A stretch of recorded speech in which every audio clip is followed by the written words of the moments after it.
आज हम आपको दिखाने वाले हैं आला मंच या आला बैठक।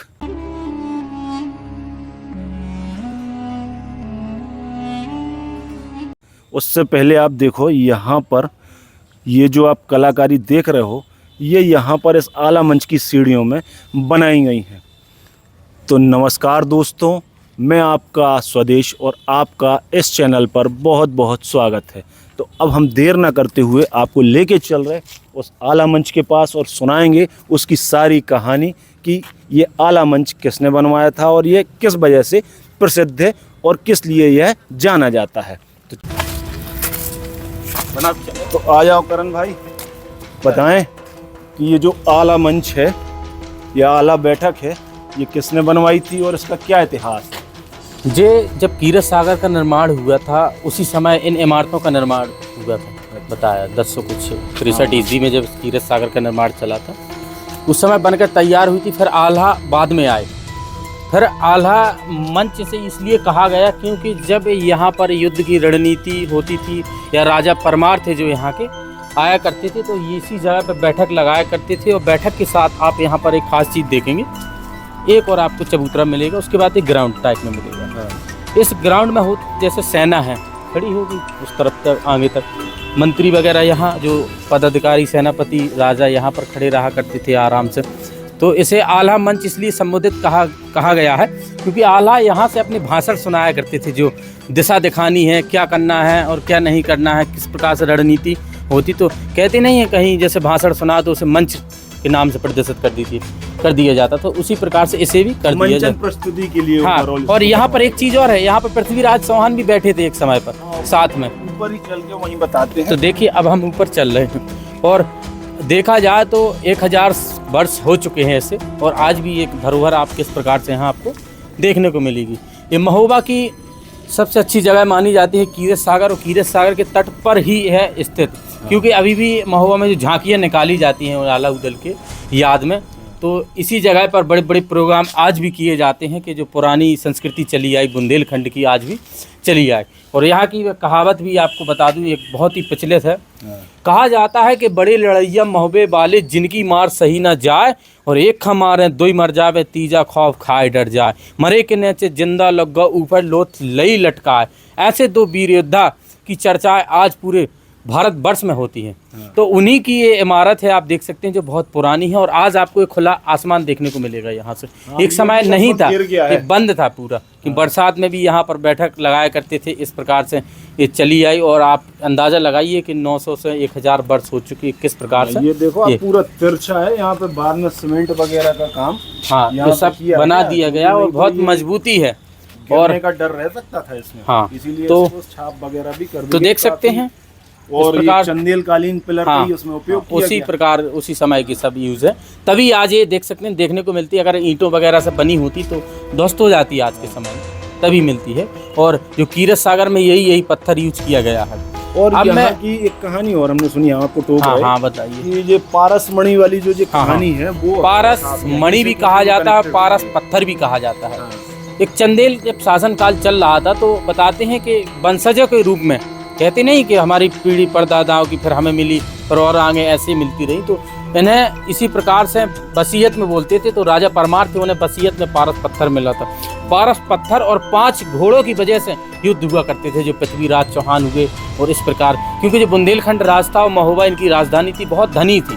कहते नहीं ये बहुत पैसा होना, अगर आज के समय में देखें सबसे बड़ा रईस आदमी वो है, तो इसी प्रकार से राज्य भी रईस था। और जब कोई रईस होता है तो उस समय कहते हैं एक दूसरे की देखना थोड़ी बुरा लगता है कि जलते हैं लोग, अपनी दुख से दुख नहीं है, दूसरों की खुशी से दुख है। इसी प्रकार से फिर पृथ्वीराज चौहान और मांडवगढ़ के राजा ऐसे तमाम योद्धा थे। फिर उन्होंने योजना बनाते हैं कि महोबा पे आक्रमण किया जाए और महोबा को अपने कब्जे में लिया जाए। क्योंकि अब पृथ्वीराज को तो आप जानते ही हैं, जिन्होंने बताइए पूरे भारतवर्ष में कई राजाओं को हराया और उन्हें हराने वाले आला उदल रहे।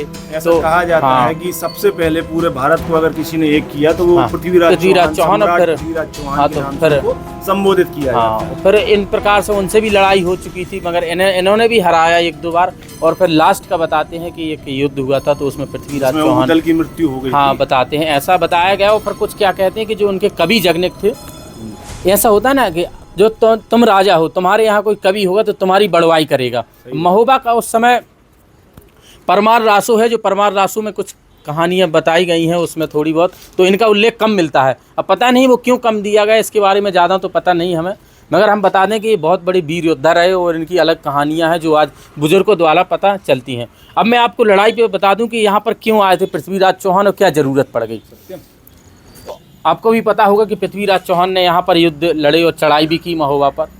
एक बार क्या होता है कि महोबा के राजा के पास पारस पत्थर था, जो क्या कहते हैं कि जो सोने की धातु बना देता था लोहे को। जैसे हमारे पास ये पारस पत्थर है और एक लोहा है, ऐसे टच करेंगे वो लोहा सोने में बदल जाएगा। तो एक आश्चर्यचकित चीज़ है, बताइए। ये तो आप लोगों ने सुना भी होगा, कई भगवान की कहानियों में भी सुना होगा कि जिसके पास पारस पत्थर होता था तो वो जिस धातु में उस पारस पत्थर को टच कर देता था तो वो चीज़ सोने की बन जाती तो थी। बताइए आप। इवन ये चीज़ आपको सबसे पहले सुनने में आई होगी रावण की लंका से।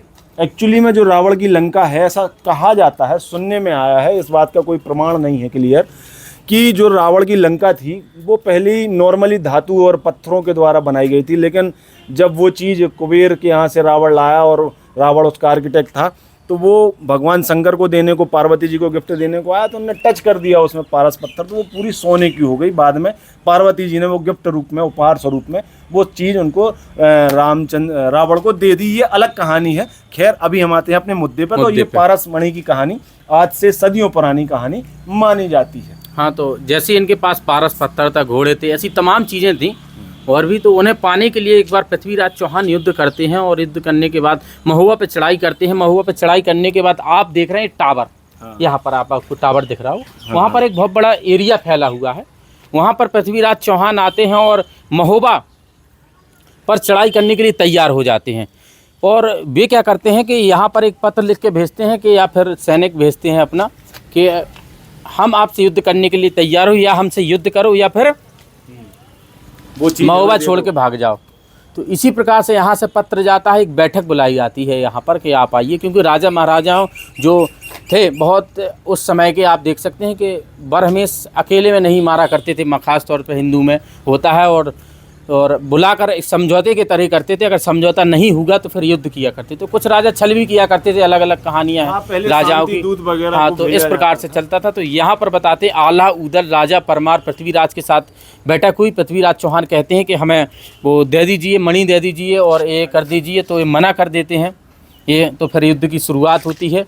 युद्ध की शुरुआत जब वहाँ पर युद्ध चल रहा था तो बराबर एक समय ऐसा आता है कि महोबा हारने वाला था। अब देख सकते हैं कि महोबा, अब राजा परमाल थे, उन्हें लगा कि हारने वाला हूँ, और वो पारस पत्थर ऐसा था, वो अगर वो सोच रहे थे कि अगर किसी के हाथ लग जाएगा तो वो फिर अत्याचारी बहुत बड़ा हो जाएगा, किस प्रकार से। हाँ, तो वो फिर एक काम करते हैं, ऐसा कहानियाँ बता रहा हूँ मैं, सिर्फ लोगों द्वारा बताई गई, बुजुर्गों द्वारा। वो पारस पत्थर इसमें फेंक दिया जाता है। अब देख सकते हैं कीर्ति सागर में फेंकने के बाद उनकी सेना जाती है, ढूंढती है, किसी को नज़र नहीं आता, ना मिलता है। और इसके बाद पता नहीं अचानक से आला उदल में क्या कहते हैं, एकदम से जोश भर आता है और फिर लड़ाई के लिए तैयार होते हैं और फिर उन्हें मार खदेड़ के भगा देते हैं यहाँ से। तो इस प्रकार से, हाँ, चाचा ताला सैयद, तो यहाँ पर फिर उन्हीं की याद में एक झांकी भी निकाल जाती है, भजोरिया टाइप में कहा जाता है, अलग अलग शब्द यहाँ पर मंच भी है। तो ये आला मंच अलग है, इसे मंच के नाम से संबोधित किया जाता है। तो महोबा के वीर योद्धा का ये देख सकते हैं किस और प्रकार से। बुंदेलखंड में आला उदल बहुत फेमस है। इनको आला राग भी बहुत गाव जात है, बुंदेली भाषा में वो पूरा है। जो ना आप और चाहो तो यूट्यूब पे कोनो भी वीडियो डाल हो आला राग, तो आप लोगों हाँ सुन भी मिल जाए। तो एक कहानी और यहाँ की है कि ये आला मंच जो है या आला बैठक जो है, ये सबसे पहले सुनने में आता है जब यहाँ पर एक संस्कृत के रचयिता हुए हैं श्री कृष्ण मिश्र जी, उनके द्वारा एक कहानी लिखी गई थी, प्रबोध चंद्रोदय। उन्होंने यह इस जगह का उल्लेख किया था प्रबोध चंद्रोदय में। तो ये चीज़ आला बैठक सबसे पहले उनके ही द्वारा आई थी। बाद में फिर इसका जो लोगों के बूढ़े पुराने बुजुर्ग व्यक्ति हुआ करते हैं, उनके द्वारा सुन के वो कविताओं को और उन कहानियों को ट्रांसफ़र पीढ़ी दर पीढ़ी किया गया। तो आशा करता हूं दोस्तों आप लोगों को ये आला बैठक की जानकारी अच्छी लगी होगी। बाकी हमारे करण भाई बताएंगे आपको। तो देख सकते हैं ऐतिहासिक चीज़ है और यहाँ पर बहुत अच्छा लगता है। महोबा जब भी आओ उत्तर प्रदेश का सबसे छोटा ज़िला कहा जाता है महोबा को। तो यहाँ पर ज़रूर एक बार विजिट करें, देखें इसकी भव्यता और सुंदरता और यहाँ का एक प्राकृतिक दृश्य कि किस प्रकार से प्राकृतिक भी तो मिलता है और ऐतिहासिक भी मिलता है, चारों तरफ से किस प्रकार का नज़ारा मिलता है। और भाई यहाँ पर आए हैं जो मध्य प्रदेश से, देख सकते छतरपुर ज़िले से, और इन हिस्टोरिकल चीज़ों को दिखाते हैं। और हमें बहुत अच्छा लगता है कि हमारे महोबा को, और जितने भी महोबा से के लोग हो और बुंदेलखंड महोबा से, तो इस चैनल को ज़रूर सब्सक्राइब कर लेना। और बहुत अच्छी तरीके से आपको दिखाते हैं और नई नई लोकेशन पे ज़रूर ये जाएंगे। और लाइक शेयर कमेंट ज़रूर कर देना दोस्तों। बहुत बहुत धन्यवाद। जय हिंद। जय हिंद। वंदे मातरम।